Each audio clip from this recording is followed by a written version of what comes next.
Welcome to Evolve, where we are embracing progression and expansion.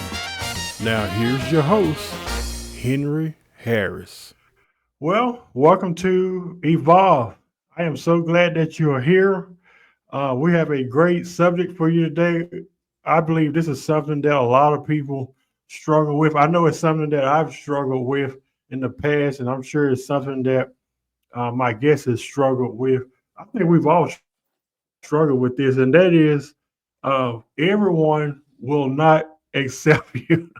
I'm laughing because I know some people may say, well, that's insensitive to say it like that, but I'm not trying to be. I just think it's just a real subject, especially for someone like me in the past who's tried to seek the validation of others or filter filter whoever I am through the way somebody else thought about me or how they may feel about me.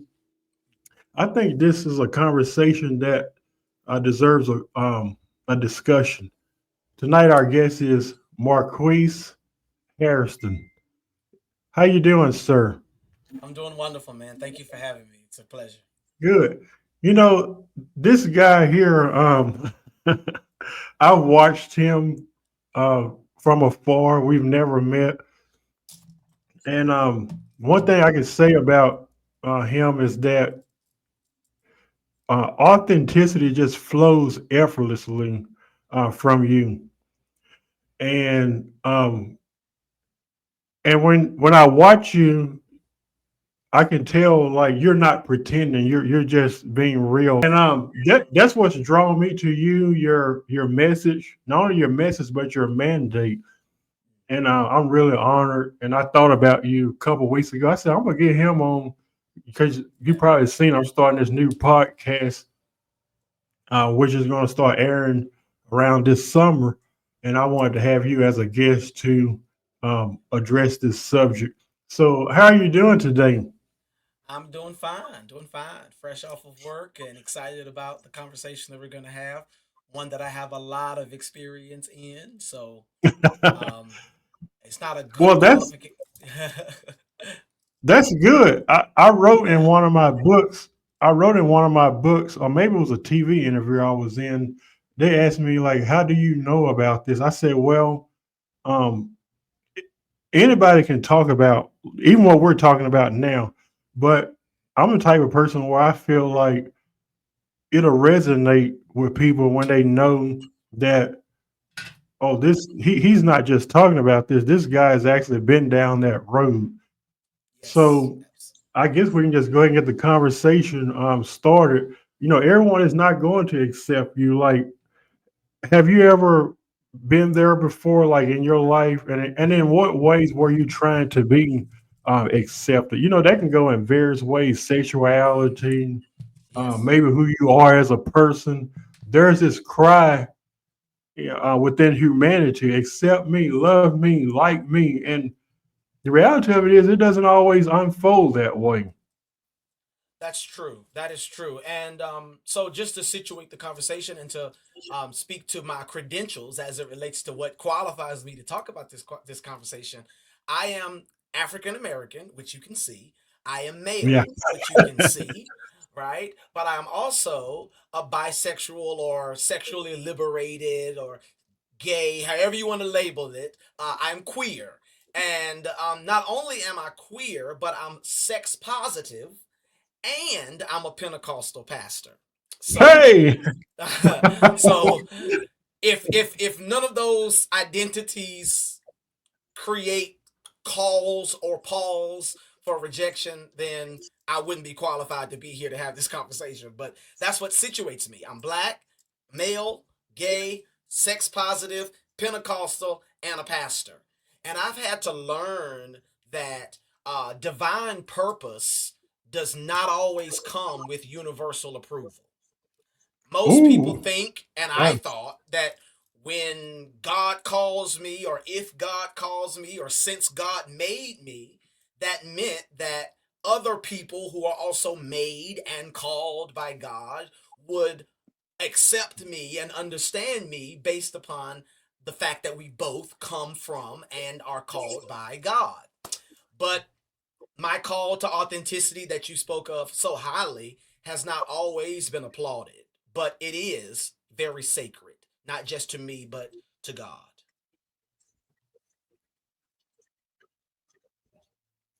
Well, you mentioned that, and I'm only bringing this up because I see this being an issue, especially to a lot of people within religious circles. You're highly educated. You said you're gay, and all those type of things. Have you ever struggled with acceptance, like in that era? Of trying to. Yes. I'm not saying you came out one day and was like like everybody do today. Like, and I think that's a wonderful thing. I'm not bashing Hmm. that, but a lot of times when you don't get that type of approval from people, I've seen family members disown people for being gay, and I think all that's ridiculous.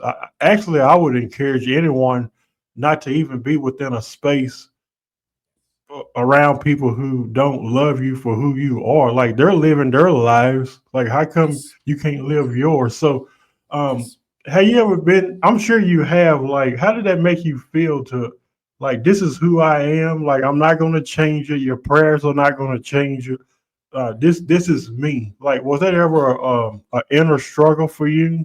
Oh, yes, absolutely. But, even before I knew I was struggling to reconcile my identity, not just my sexual identity, but my entire identity, at various stages, I first struggled with how to accept myself before I ever struggled with external and others accepting me. I had to war with myself because a lot of times we are taught and conditioned to believe certain things about ourselves by the people in our lives or our community who are supposed to lead and guide us, train us, and to help nurture us into who we're supposed to be. So, whether that was my parents, my family, or my church community, or whatever community, before I had to deal with them rejecting me or not accepting me, I first had to learn how to accept myself. And that came through years of growing and learning and making mistakes and education, and not just textbook education, but really sitting and evaluating my own life and my own existence. And when I came to a place of resolution within myself, and that normally and usually for me centered around, does God approve of my life?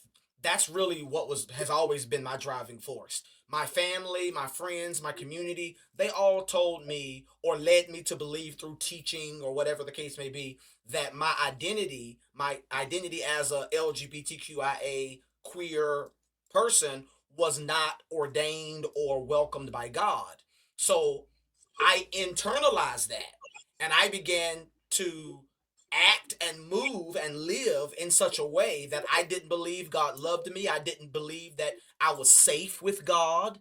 I went to church and I worshiped God, but I felt like my worship and my service to God was some sort of deal that if I did Mhm. these things, that God would fix and help the parts of myself that were wrong and needed to be remedied. Now, there were parts of myself that needed to be remedied, but not my orientation or my sexuality, Definitely God Yeah. cleans and does all of that with us, but who I am and who I was, I had to first learn to accept that. And once I realized that God not only accepted me, but created me to be authentically me, and that there is nobody else like me or called to do what I'm called to do, I began to, it affected how I looked at acceptance from others. And I no longer needed it in order to do what I was called to do or be who I was called to be. So that was the first step, was overcoming my own rejection. Wow, that's powerful. I was just thinking as you was talking, like how do you even get to that point of like you know who you are, that's not going to change, but how do you navigate through all the noise like in the church world about how wrong it is, and um or you've heard stuff like, I don't approve of that lifestyle. Me personally, this is just my opinion. I don't view sexuality as a lifestyle. Lifestyle to me is like eating McDonald's every day, bad eating habits, or That's right. Mhm. stuff like that. I see it more as a Yes. love style rather than a lifestyle.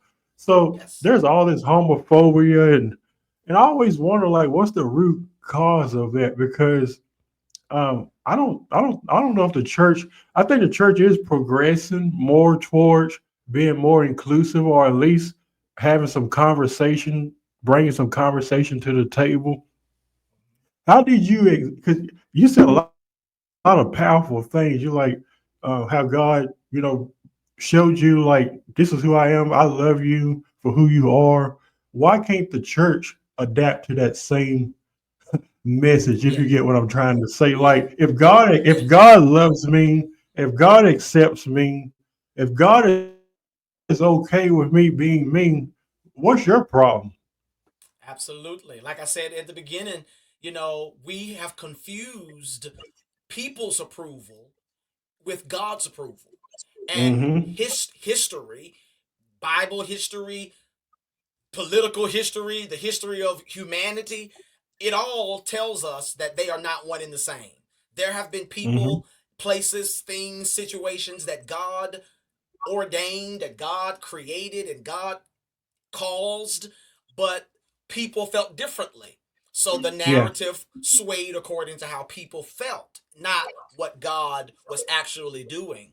So I learned that they're not the same thing. God's assignment over your life does not always automatically come with affirmation from the people that you're called to serve. This is the other thing, though, and I don't want to center this whole conversation around either my sexuality or sexuality in general, because Yeah. if I had been an entertainer, like a singer or a dancer or something, I don't think my sexuality would have caused that big of a, oh my god, I think for me and for many people out there like myself, it was the fact that I am called to ministry within the Mm-hmm. Lord's church, and I am openly and honestly representing and showing up as a queer man. Um, I think that is really what it is. And it's really caused by fear, phobia, any phobia, whether it's homophobia, transphobia, xenophobia, any of those things, they're all based and rooted in fear. And when I learned that people just didn't reject me because they didn't like me, although some people did, but most of the time, people rejected me or I was rejected out of fear of what affirming such a radical existence would mean. Not just for me, but mean for those who give the affirmation. So the church couldn't affirm my sexuality because it went against the dogmatic teachings that the church was built upon. Um, Mm-hmm. but I didn't just experience rejection from church. I've experienced rejection in various areas, but regardless of what is the source of that fear, whether it's religion or whether it is a social construct, we rejection or any phobia is all based upon fear. People are afraid of the real. They say they want Mm-hmm. it, they say they like it, they say they appreciate it, but at the end of the day, they really don't know what to do with it. They really don't know what to do with it. So, uh, That is so true. A lot of yeah, people, they wear a mask. They become what I call imposters, which they present themselves one way, when in reality it's not authentically who they are. yes, Um, yes, and sometimes people do that to be accepted. Like, it's almost like they have different versions of themselves, and absolutely, they have followed that cycle for so long, where they've eventually lost who they were in that process. yes, Um, yes. in regards to that, how important you think it is? I don't know your story. You're talking about it now, but as it relates to, I mentioned something earlier about space.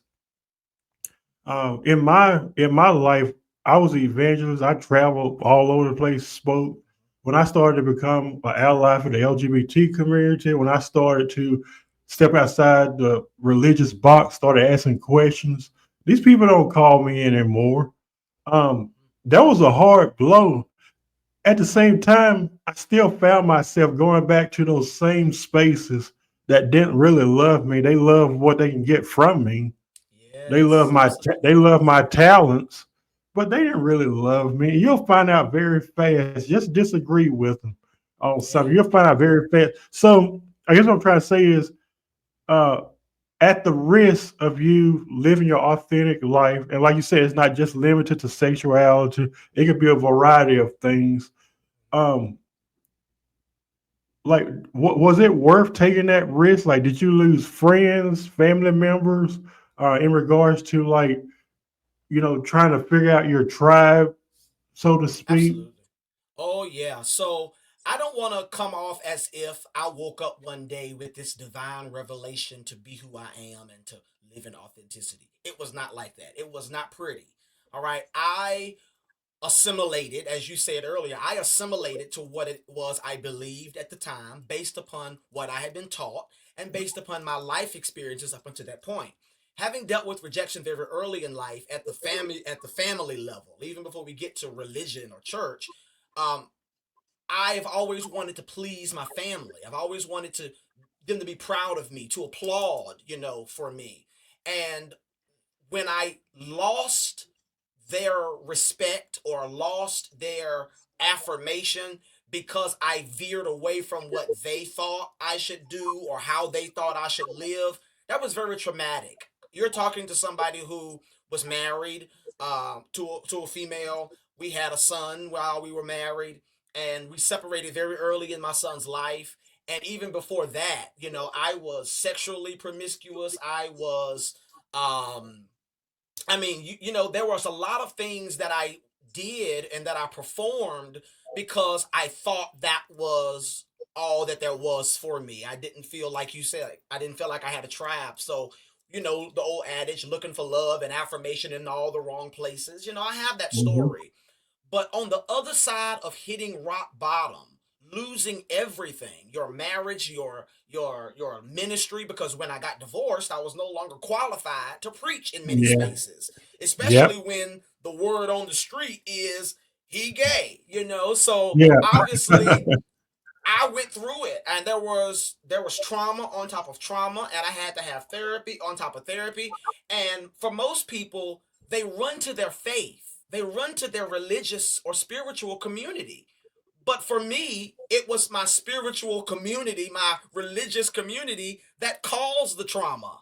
So the place of healing was the same place where I got hurt at. So I'm like, how do I heal? How do I get over this? How do I get beyond this if all I know is this place that tells me God doesn't love me the way I am without changing into something that I'm just not? So I Yeah. learned that integrity is the distance between your lips and your life. Integrity Hmm. is the distance between what you say and what you do. And that sounded a lot like holiness to me without using church language. So I believe that Hmm. integrity and holiness are along the same, they're congruent, they're the same thing, just one is in church language and the other one is not in religious language. But having a fully integrated sense of self, knowing who I am, knowing what I enjoy, knowing what I'm good at, knowing what I'm limited at, were all things I learned as I accepted my authenticity. And the more authentic I became, the better my relationship with God became, but the more problematic my relationship with God's church and people became. Because I think we've created God in our own image rather than Hmm. realizing that every person carries the imago Dei or the image of God. We're all created in God's image. So we can never get a full understanding of God unless we look at the people that God created. So when I understand that living authentically is a form of spiritual warfare, even because Hmm. it's when you live authentically, you're spiritually warfaring against shame, against suppression. and against systems of control. So um, I stopped ministering from a false self, and I started ministering from a place of liberation, and that's what really caused my life to turn around. Wow. That's powerful. Like I'm really taken away by your stories because there are a lot of people. There's a lot of people that's trying to get. They're watching there and they're trying to really get to where you are. You sound very confident. Like this is who I am. What you see is what you get.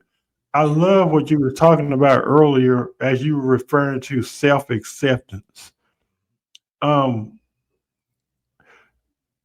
it's one thing to long for acceptance and validation and approval, affirmation. That's I think that's wired into us. Like even as a kid, you like, will you be my friend? You know, it's like little stuff like that. But it's one thing to give yourself what you're looking for in other people. So as a result, when you don't get that, you become frustrated, you become angry. Is that always a result of something? I see that happening in different communities. Like this is who I am. You don't accept me, and I've seen some instances where they get like literally like pissed off, like, "Wow, you don't accept me." And then when you ask the people, "Well, do you even like who you are? Do you even accept who you are?" And they can't even give you a clear answer. I mean, Right. what do you think that could be a result of, especially someone who've never experienced true, authentic love, who don't know what it means to be authentic or to be themselves? Absolutely. I am sure there are causes and effects to all of that. And I don't like to make blanket statements that may or may not be Yeah. true across the board, Hmm. but I can speak from my own perspective. I want to say this, and again, this is much bigger than sexuality, right? But I think for my story, sexuality is a big part of my story. So that's just the lens and the lane that I come from. Um, Yeah. for me, I had to learn that I probably and I say probably, I'm almost sure of it, that regardless of what happened to me in my life, I am a sexually queer gay man. But I don't think that just because I was queer, I don't think that I had to fall into sexual promiscuity or Hmm. coping using sex as a coping mechanism for trauma that was not healed. So I coped with things that harmed myself. Other people cope with drugs, or other people may cope with, serial monogamy. People that always have to be in a relationship. They can be coping with, their sense of self because their identity is Hmm. is is wrapped up in, do I have a partner? Does somebody love me? So it's various ways, but at the end of the day, I think we're all who we are, and God has Hmm. created us uniquely as an expression of Him in the earth, or of God in the earth. So when I learned that, and I accepted that, for me, I stopped a lot of the behaviors that I didn't even know were coping, or were behaviors that existed as an effect to some thing that may have happened to me. See, I wasn't molested. I wasn't sexually, fondled or abused in any way. I was just a kid whose parents were immersed in their own lives, and they didn't take a priority in the formative years of my own life. I was raised by my grandparents, and grandparents had already raised their children, and now they're raising other children. So my story doesn't come from a place of abuse or anything like that. If anything, it would have been a form of neglect. But it still produced a sense of rejection and a longing for Hmm. affirmation in me, and I had to learn that I am not the circumstances around my existence. I am not. Yeah. A flower grows up through the dirt, but a flower is not the same thing as the dirt that it has to grow through. So When Yeah. I learned that, again, it enabled me to be liberated in a big way, in a big way. Wow. What is your parting words for somebody that's watching right now and having a really hard time accepting every part of them? Yes, Like what would you say that would encourage them based off of your personal experience? yes. I'm gonna say this: if you're dealing with rejection or the effects of rejection, number one, feel it but don't dwell in it. You know, Hmm. we need to give ourselves permission to grieve lost connections or grieve lost relationships. You know, when someone dies physically, we understand that we grieve, we bury them, we funeralize them. But a lot of times when our friendships or our relationships break up, we don't understand that our emotions react in the same way that they would a physical death. But when we don't grieve the loss of that connection, it produces trauma. So I also think that we shouldn't rush past that pain. You know, there is no time frame on your process. Number two, I would say surround yourself with affirming community. Find your tribe, as you said earlier, people that accept you Hmm. for you. And that may mean that there's a season where you may be lonely or alone, but you're not really alone. You just haven't found the place where you will thrive or the community that you will thrive. For me, I couldn't find it, so I created it. And I would say the same thing to you. If you can't find your community or find your tribe, then maybe God is calling you to build your own tribe. And Hmm. lastly, I would say reframe your rejection as refinement.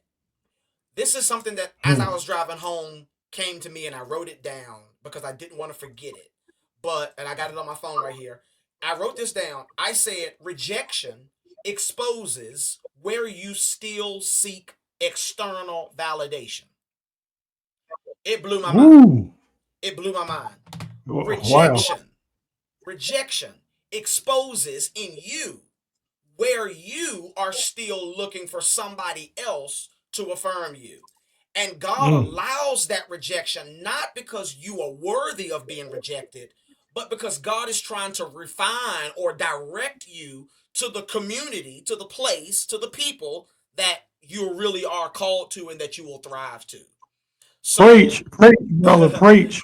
so That's I would say, you know, rejection is painful, but good. it's often confirmation that you are Yeah, becoming the fullest version of who you were meant to be. So you don't need everyone's yes. You just need yeah, God's go.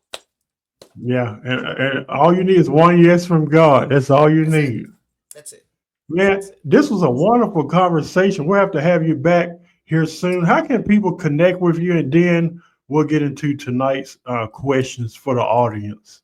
Yeah, sure. You can find me on all social media platforms by using the at symbol A Marquise H. A is in my first name, Marquise, Marquis, and then the letter H. That's on Facebook, Instagram, Twitter, uh, and if you YouTube, all I'm everywhere. And you can also follow my church, which is the City Nation, which is also on Facebook. Okay. Do you have a podcast as well? I do. I do. We're in a mid season right now on Mondays with Okay. Marquise. It's a podcast that's Okay. available on Apple and Spotify and wherever your podcasts are. So definitely check That's out last good. season, and we got another season coming up soon. Yeah, you be encouraged. You're doing such a wonderful job. I'm proud of you. And Thank you. this is such a great conversation.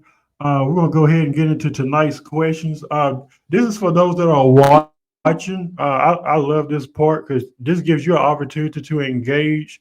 I've shared my thoughts. He shared his thoughts, not based off of well, this is what I heard. No, it's what we know because it's what we've experienced. Number one, do you have a hard time accepting yourself? And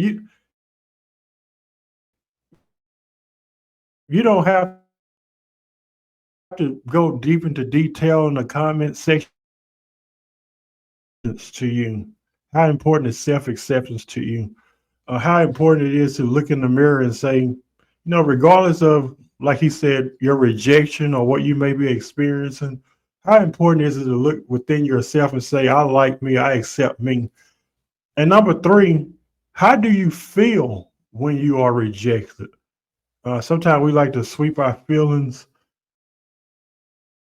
um, pretty much under the rug, and we try to act like, but some people, they try to act like it don't exist. But we feel some kind of way when someone don't accept us. So that's the power of self acceptance. This is your opportunity to get involved and connect, like, subscribe, and follow us. Some of you have been following us for years. I appreciate it. YouTube.com/Henry Harris 100. Facebook, we're on Soul TV, millions of people over there. Or you can follow us on our Facebook page, The Brother Henry and You Show.